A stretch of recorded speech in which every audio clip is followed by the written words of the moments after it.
This is your Bible Geeks Daily Download into the book, Mark chapters 13 through 16 and James chapter 1. Once when I was younger, my teacher drew a dot on a blank whiteboard. She asked us what we saw, and someone said, a black dot. She reminded us that most of the board was white, but we only mentioned the black spot in the middle. It's easy to focus on the darkness and miss the light.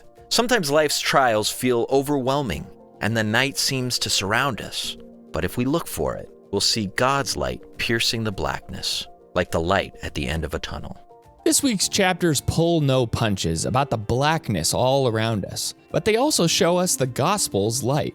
These are chapters about trial and temptation. They remind us that God's present and future blessings are real, but so are the hardships we must face along the way.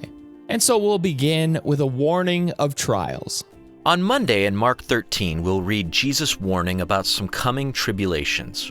Pay attention to the conversation that sets the stage for the rest of the chapter. What does Jesus predict in Mark 13 verses 1 and 2, and what questions do the disciples ask? This is a challenging chapter with some unfamiliar Jewish language, but don't be intimidated. As you read it, take an extra minute to look at some Old Testament passages that use the same imagery. Jesus references a phrase from Daniel, the abomination of desolation, in Daniel 11:31 and 12:11. What do those passages describe? Imagery like falling stars and the darkened sun comes from passages like Isaiah 13 verse 10 and Isaiah 14 verse 12. What are those passages about, and why do you think Jesus would use language like that here? What time frame does Jesus give for these things taking place in Mark 13 verse 30? Do you notice a transition from talking about a time disciples should recognize and flee to a time no one can know? What two different events do you think Jesus has in mind? Next, we see an example in trials. Through the middle of the week, in Mark 14 to 16, we'll slow down and witness the Lord in his time of trial. On Tuesday, in Mark 14, as he shares the Passover with his disciples, imagine the scene and take in his heaviness of heart. What do you learn from his spirit of obedience?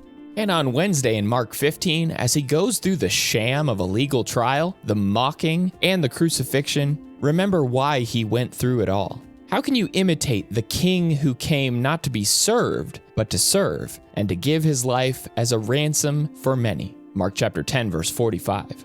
And on Thursday, in Mark 16, consider the light at the end of the tunnel that the Lord's resurrection has brought into your life.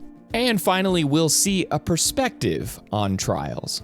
On Friday, we'll begin the book of James. This book will challenge us with all its practical wisdom on how to live by faith. He starts by giving us a crash course on enduring trials. So why should we rejoice in trials? Where can we turn when we have difficulty seeing the blessings in trials? And where does temptation come from? And why should we remain steadfast through our trials? So let's see the light at the end of the tunnel this week as we read Mark chapters 13 through 16 and James chapter 1. And may the Lord bless you and keep you today. Shalom.